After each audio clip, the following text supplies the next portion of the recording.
They say you are what you eat, so I don't eat chicken feet. But I love me some of Grandma's pickled beets. Well, cut it up, put it in the pan, throw it over your shoulder and see where it lands right here in Farmer's Kitchen. Maters, taters, beans and corn, the cows in the barn and the sheep's been shorn, kids in the barnyard chasing Grandpa's chicken. Spices, slices, cuts and dices, gonna slash your grocery prices right here in Farmer's Kitchen. Help you grow your garden good with recipes to suit your mood. Try some grub you've never tried before. Smash it with a wooden mallet, gonna educate your palate. Right here in Farmer's Kitchen, in Tim Farmer's Country Kitchen. We're gonna cook something good now.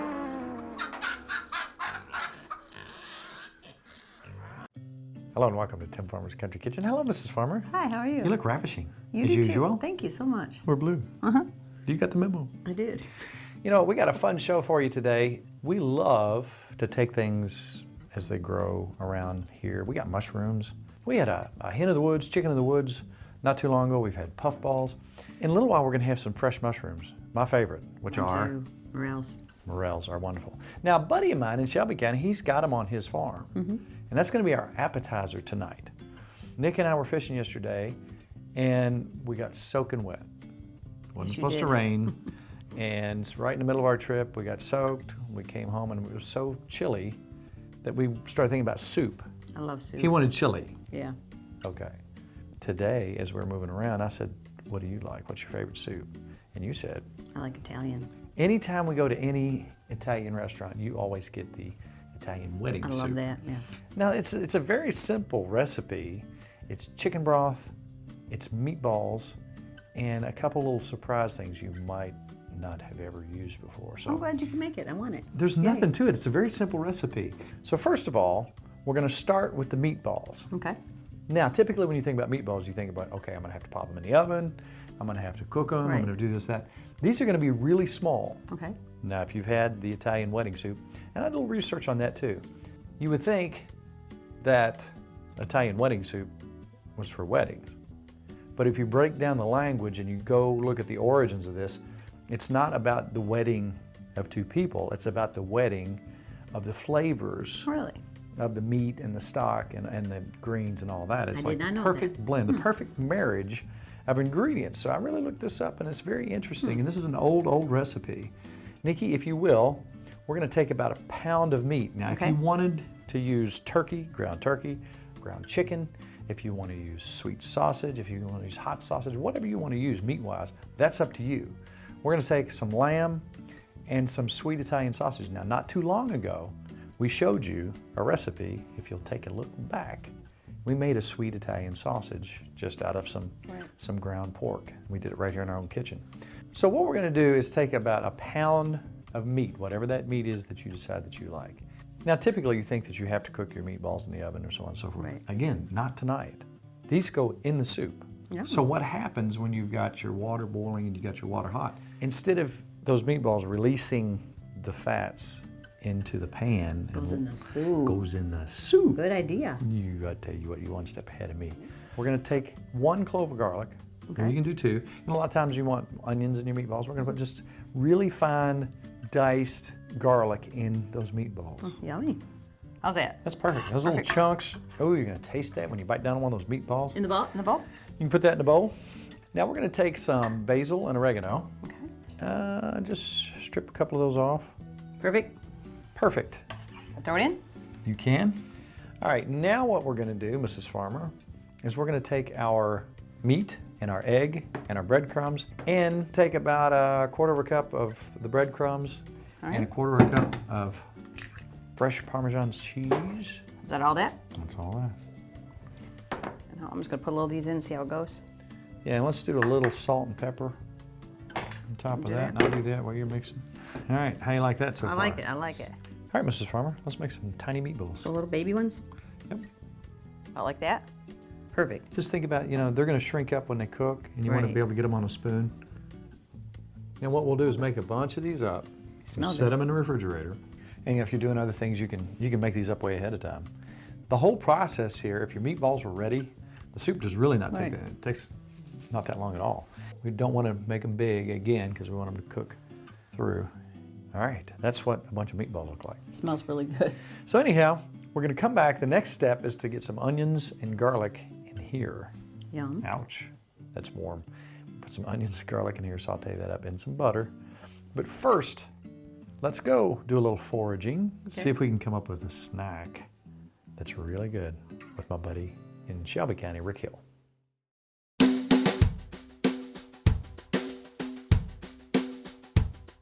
We're in an undisclosed location. Yeah. Deep dark Shelby County. Deep dark. We're in the wilderness. That's my truck right up there. Oh, yeah. In your driveway. Yeah. Oh. All right, now we're out here looking for something to eat. Last time we were out here, we had asparagus.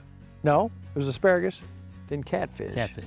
And now we're looking for something. You know, we like to find what we can on the farm to eat. We made salad last week or a couple weeks ago. Yep. Of stuff we found around the farm. Right, dandelions, etc. Rick Hill is a naturalist dude for Fish My Life, and an artist. If you've seen a cover of Kentucky filled with beautiful artwork, it was me. I did it with crayons. No. You're pretty good. Actually, most of the covers you've seen for the last 74 years. Yeah, something like that. If it's actual artwork, it's Rick Hill. He does amazing stuff. Now, he also, well, some people don't know this, but if you've been around him a lot while, you do. But you do carvings, lifelike carvings of birds and fish. Right. You had the opportunity to set up in the Keys, somebody who's going to sponsor you and set you up and just drop you off and say, you just do saltwater fishing. Right. You didn't do it.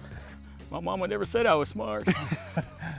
But long story short, you and I got together back in the late 80s. Right. We both worked for the Department of Fish and Wildlife. Right. You still work there. Right. You've been there for 84 years. Yeah. If you have not had a chance to see Rick's artwork, well, I guess we'll just have to do a segment and show them. All right. But anyway, back to the woods. We're looking for something today to eat. And I don't know how you found this right below your driveway, because you have a couple places where you normally find them, but let's look and see. What do we have behind us? Does anybody see anything? Now here's a reminder. If you are in the woods looking for mushrooms, I'm not talking to you, I'm talking to people out there, and you see a mushroom and you want to eat it, it's up to you to check and see if it's poisonous or non-poisonous. There are some mushrooms that are called There's a false morel. false morel. But I don't think they're very common around here. You just need to be careful. Yeah. But this time of year, morels are common, but you just have to look hard. You got to know where to look, or you just got to get lucky. Yeah, and it takes some time. Once you find one, Right. now these can be brown, they can be grayish, they can be kind of a yellow color. Some of the early ones are real dark and Yeah. small, and then the amber big ones are last. Let's talk about the usually. life cycle on these things. They don't last long. No, they don't.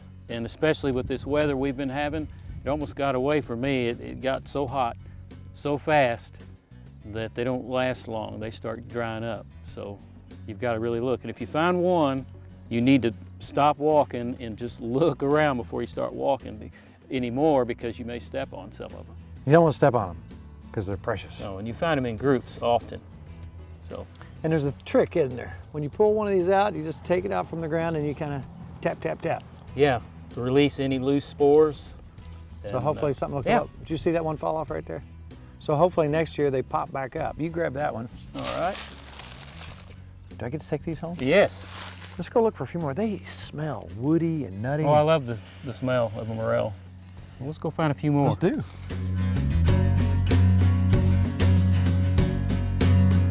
Let's see where you got him pointed out there, Rick. You got a little gray one a minute ago. Yeah. We'll put all these together in a minute, kind of show the coloration and the difference in coloration. Well, there's another one right down the hill here. So you've had these pre-scouted. That helps, don't it? It sure does. I see one. You got to raise. I see it right there. Good eye. I tell you what. There's some May apples, Rick. Boy, Rick, you had to have the eagle eye for that one right there. That was a, Yeah, it was hidden where there's supposed to be a popular spot to look for morels in the mayapple patches. Go ahead and pick him. All right.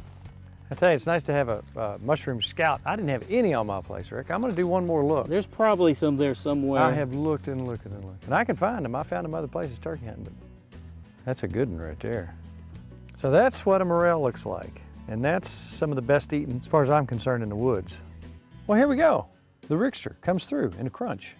I Well, wanted so bad to show folks. Now, most people in Kentucky, I would say a huge percentage of people in Kentucky know what these are. And these are found all over the northeastern, mid part of the country, even out the plains and so on and so forth. But I mean, now I found one in Western Kentucky one time that was huge. But these are perfect eating size. You can see the kind of wide range of colors they come in. And sometimes they'll be even a, kind of a yellowish. Yeah, Some of the see the bigger yellowish as well. and the real little dark ones.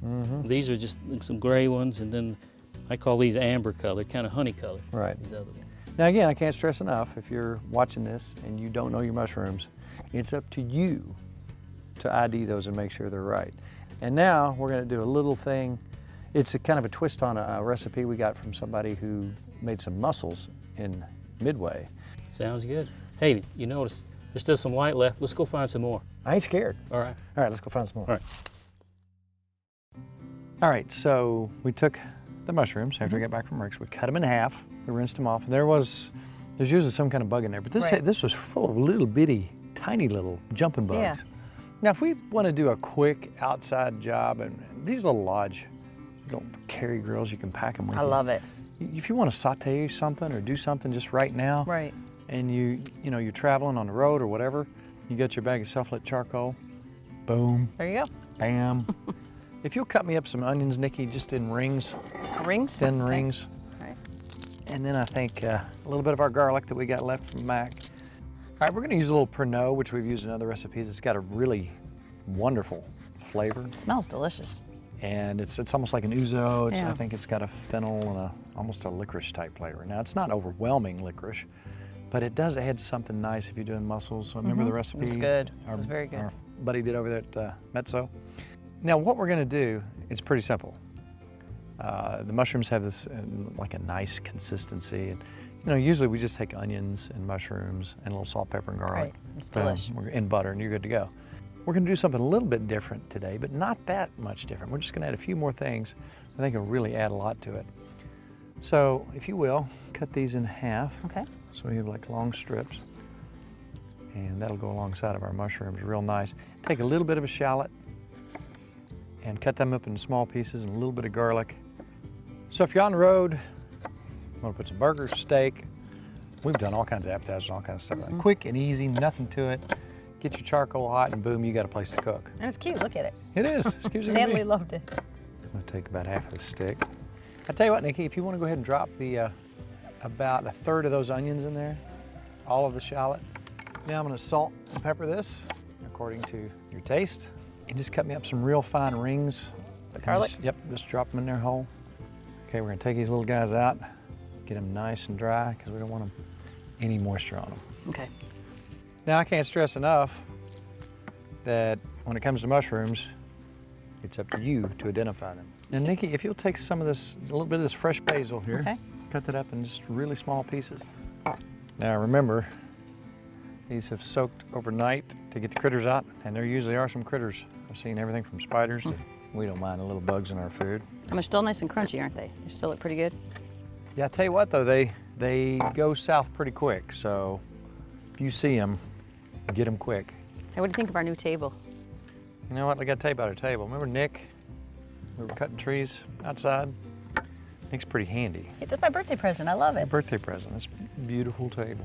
Now we need I chairs. had to pay him $84,000 million He for used to it. build like living room furniture for us. That's exactly right. Now, what I'm gonna do, take a little bit more butter. So now, the last thing I'm gonna do is I'm gonna drop a little bit of fresh basil in there. Now it's coming in a time where you can have you some fresh basil out and you can keep going to it. I love this stuff. So we had the mussels and I thought, why Yum. wouldn't that be good in mushrooms? I just put a little shot of that in there. A couple tablespoons probably. Oh, that smells like heaven. That really, to me, pronounces and brings out the flavor of those mushrooms. All right, now what I'm gonna do is let that alcohol cook out a little bit and let that butter cook in there just a little bit. I snuck one out of there. Did you? That wasn't nice. Was it good? You're gonna love these. I know your taste. Oh, I'm gonna let you be the judge. But So- we like our okay. mushrooms. You know, lately we've been trying to find stuff that you can eat that's, right on the edge of the woods, Right. or these are one of my favorite things in the world. So we have to go back to Rick's and get more if it's good. I doubt if They're done? He gave me these. He's If he gets probably- the next batch, he's not gonna I share? would say he won't share, Okay. and I don't blame him. Actually, Rick's the kind of guy to give me every one. So let's let those cool down. I know that you're gonna love it. Look at a little spider, isn't he cute? Yes, he is. It's all Can I you. try? Yep, absolutely. Can I eat one that big? Yep. And I left a little bit of that moisture in there.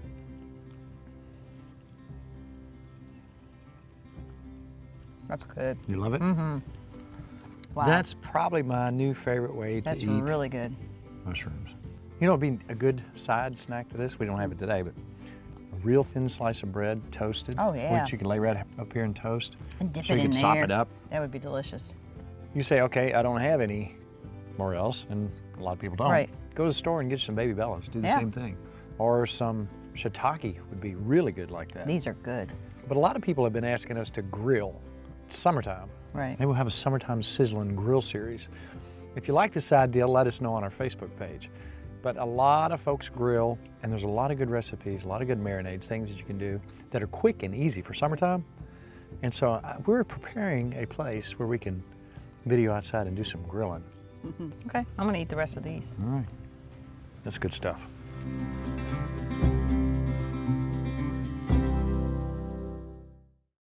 All right, now we're gonna have some chicken stock here and butter. All right. Does that mix? Everything mixes with Mixes butter. well, does. Mm-hmm. All right, we're gonna pop this in here, let that There you go. start to melt. And you could go with less butter if you wanted to. Now, if you will, Mrs. Farmer, Okay. let's cut a little bit of leek, a little bit of celery, and a lot of onion. Look at these. You want more than that? That's a lot of onions. That's a big onion. Yes. So I tell you what, let's take that, you're right, that's a huge onion. Oof. Let's take that and roll with it. And if you can just dump that whole thing in there, we're good to go. Oh, I'm gonna I'll cry. step out of your way.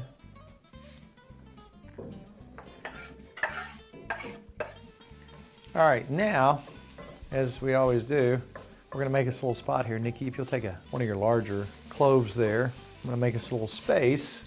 We never wanna burn our garlic. Ready for your garlic? I'm ready. Let me make a spot. Right there? Yep. Perfect. All right, now, I often wondered when we had this soup, because your eyes are still red. I know, the stuff's getting me, but I love it. All right, now, I often wondered what they called the pasta that was in this. I wondered what it was. I thought it was maybe orzo or something. What is it? It's acini di pepe. What's it called? Acini di pepe. Di pepe. You know, and it's Wow. cool stuff. Those are cute. They're little Aren't tiny they cute? balls. Little yeah. balls of pasta. So they grow? They grow? I mean, do they get bigger than that? Oh, Or they yeah, stay yeah, tiny? yeah. Okay. They'll get a little bit larger, and it'll remind you of like a small orzo or something. Yeah. Tell you what we're gonna do. We got that going. Hand me some chicken broth. We're gonna go probably 7, 8 cups of stock in here. We're gonna bring that to a boil. But meanwhile, on the farm here, every now and then we need some maintenance on Yes, we do. critters. Now, sometimes we call Beth, and sometimes if it comes to Milton, we call the alpaca expert. She is. Her name's Alvina. She's from Richmond. She does this for a living. When Milton is ready for a haircut, he looks like he weighs 400 pounds. Yeah, he does. When he's done, he looks like he weighs 50 pounds. And he doesn't like haircuts. He doesn't like haircuts. But when he's done, he seems to enjoy the He's coolness happy. of it. That's right. So let's go see what's going on with Milton and Alvina.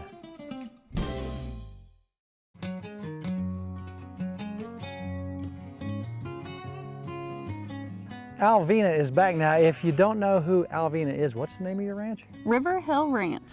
Okay, it's all about alpacas. Yes, sir.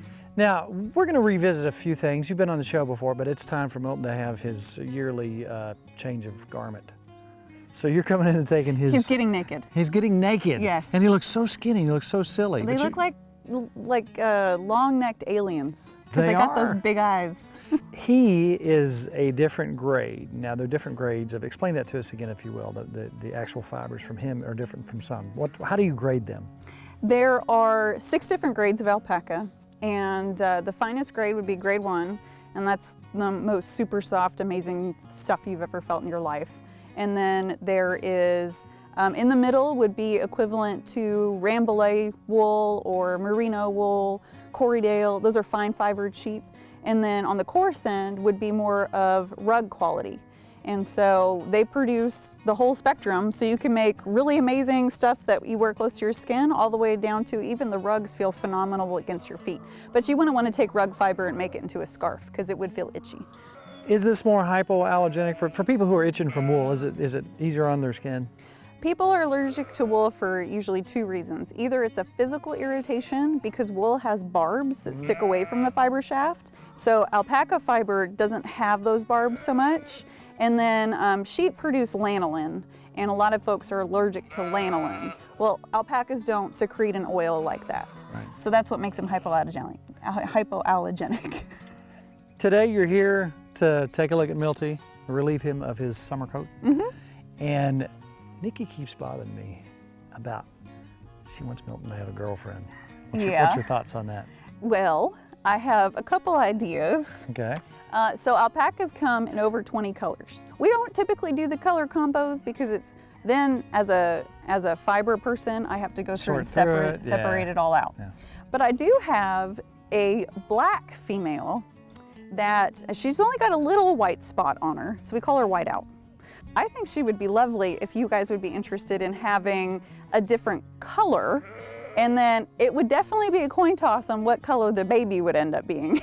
Well, I'll tell you what, we'll talk about that later. You think that's probably a fall thing? Fall breedings are better. Gotcha. Spring is a really intense time for parasites because they're coming out of dormancy from the cold weather, and it's really tough. I mean, the moms can really go downhill fast, and it's scary. And so we're gonna get away from that. What's the gestation period on it? 11 and a half to 12 months. Oh, wow. Yes, sir. What about that? Yes. So that's a long wait, Nicki. All right, well, I'll tell you what, I'm gonna step out of the way, and you're gonna start the whole taking off his coat, letting him be the nice, new, svelte, skinny Milton. Yes, sir. We'll get her done. So on their toenails, you know, alpacas have feet, they don't have hooves.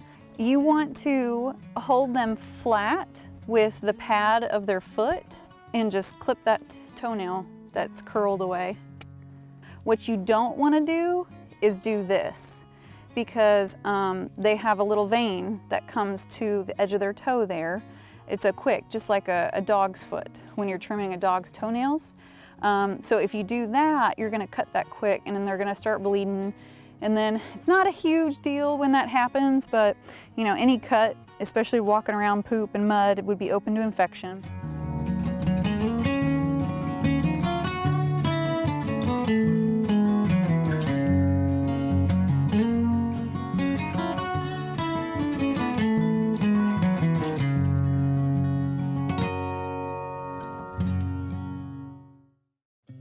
All right, now, at this point, we know what we got going on. We got some good stuff. We've already tasted this. At this point, you want to taste, see if you got enough salt. Now, there's going to be a little bit of salt in this and a little bit of salt in that. But at this point, it's the time to taste it, see if you need more salt, need more pepper. That's not good taste. It was good. That was good. Now, at this time also, we know that this Pernod, now what are you doing putting a French liqueur into an Italian dish? Well, to me, just a little bit of sweet, and it enhances the flavor of the oregano. That's a me thing, us thing. Yeah. You can do that or choose not to, no problem, automatically. And we just put a dot in there, not much at all. At this point, because we got a boil going, we're gonna go, I don't know, 3/4 to a cup of our acini di pepe. Whatever. I used to work in a acini di pepe factory. Whatever.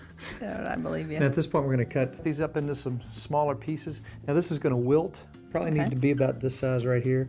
We don't want huge chunks. Think about your spoon and get that ready. Now meanwhile, as this is boiling, what did we put in there, Nicki, just a minute ago? Pepes. I don't know. We're gonna lightly drop our meatballs in here. Now at this point, you start timing, I don't know, probably about 12, 15 minutes. That's some good looking kale. That looks amazing. I just snuck a little taste. That looks and good. It's kind of ridiculous. The meatballs look perfect. So probably if I had to guess, and I'm using mainly kale and a little bit of spinach, probably about 1.5 cups. Next thing you know, you got a classic. Lots of meatballs. Wow, lots. Oh, yum. Oh. All right, now this is gonna be hot. I'm ready. Smell it. Does it smell like what you get at the restaurant? Oh, wow.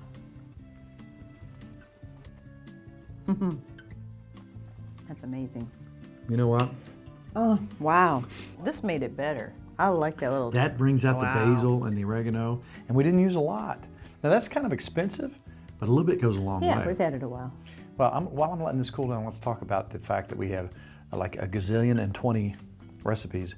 Where would you go, Mrs. Farmer, if you were like wanted You to know, find one of these? TimFarmersCountryKitchen.com. I've been there. I have too. It's got good recipes. I've seen that guy somewhere. Yeah. Also, join us on our Facebook page. All you gotta do is hit the button, like, boom. You're our friend. We talk, we discuss.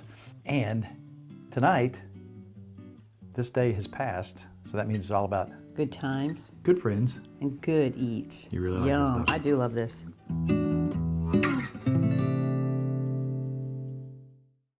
To order a cookbook, please call 502-319-0487 or email timfarmerck@gmail.com.